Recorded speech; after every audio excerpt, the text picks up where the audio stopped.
Hello, my name is Jessica and I'm a student at CCTL, the first early college in Iredell County. At our school, they provide us with a great education, but also teach us that to be a great leader, we have to serve our community. When the United Way approached us about making this video, we saw this as a chance to serve in a big way. And at the same time, we learned a lot about United Way. For instance, did you know that the United Way began in 1887 when 4 religious leaders in Colorado planned a united fundraising campaign and created an organization which served as an agent to unite local charities? Our own United Way of Iredell County opened its doors in 1954, and after 50 years of service to our community, it serves 23 local agencies in Troutman, Statesville, and North Iredell. Did you also know that last year alone, 79,000 people in our community were helped? You know, it sounds like the United Way is the heartbeat of this community.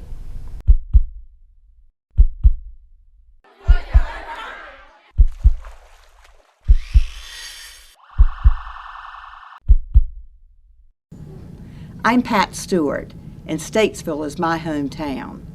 I am so privileged to have been able to serve as Executive Director of your United Way for nearly 25 years. You know, you, our donors and volunteers, have brightened thousands and thousands of lives over the years, changed lives, and when we do that, we strengthen our entire communities, Troutman, Statesville, and Northern Iredell County. We're all feeling the effects of the economy, and we have many, many families that are in need of our help in these very challenging times. My message to you today is that your United Way is separate from every other United Way in the country. We are governed by our local board of directors who set all policies and make all decisions about where the money goes. We take very seriously your expectations of how we invest your dollars to improve lives.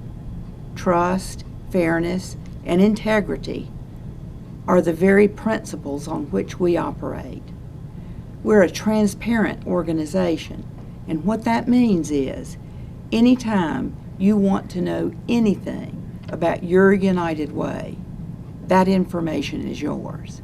Now, we want to say thank you for your support in the past and ask that you give from the heart this year, making a real difference right here in our community.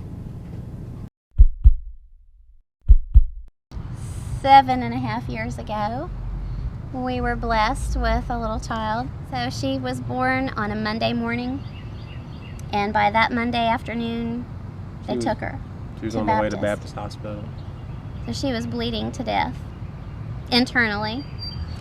I kind of had a feeling when she was born there was something going on. They took her out of the room. Everybody left the room and left us in there, and I thought, the baby didn't cry. She didn't cry. And about 2 o'clock that afternoon, the pediatrician, whom I'd never met before, but I know very well now, came in the room and said, "Mom, we have a problem." Sure enough. So, she went to Baptist and was there for 3 weeks.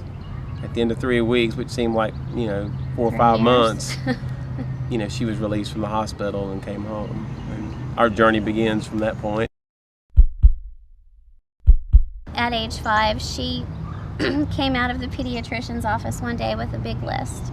Cerebral palsy being the main underlying diagnosis for everything, and from that it just branches out. She has endured physical therapy, occupational therapy, speech therapy, vision therapy, and play therapy. Her speech therapist at Iredell Memorial Hospital, Lynn Bullard, she's so sweet. She said, "This child needs to be around other children." And we're like, "Well, she doesn't like them." And she said, "That's exactly why she needs to be around them." That was probably the best advice we had gotten thus far with Clara, was to send her to Lifespan. Lifespan's an inclusion school, so it's got typically developing kids and special needs kids, and they learn and play together, and they grow up together and they're buddies, so they don't see the differences so much. When she was very small, she would come home and be filthy. When I would go to pick her up, she would have dirt in her neck and under her little fingernails. Her clothes were filthy. Mulch she would in her have shoes. mulch in her shoes. And I loved it. I never complained because I knew that when she was filthy like that, she had played hard and she was just like any other kid playing in the dirt. When we took her there, they took her right in and loved her and babied her. Probably too much, but they babied her. They loved her. And they still do. And she's 7 years old, and she was 2 when she went there for the first time. It's been amazing, the transformation from the day we took her up there till even today. I don't think she would be doing as well in school had we not had her at Lifespan in the beginning. Hello, I'm Doug Eason, this year's president of the Board of Directors of the United Way of Iredell. By making a donation to the United Way, you can rest assured that your gift is going to people in our community who are in the most need. You can trust that when you donate to the United Way of Iredell, your money goes to help people right here, right now, in our community. I urge you to make a donation of any size to your United Way of Iredell. Every little bit helps, because United Way truly is the heartbeat of our community. Please support the United Way.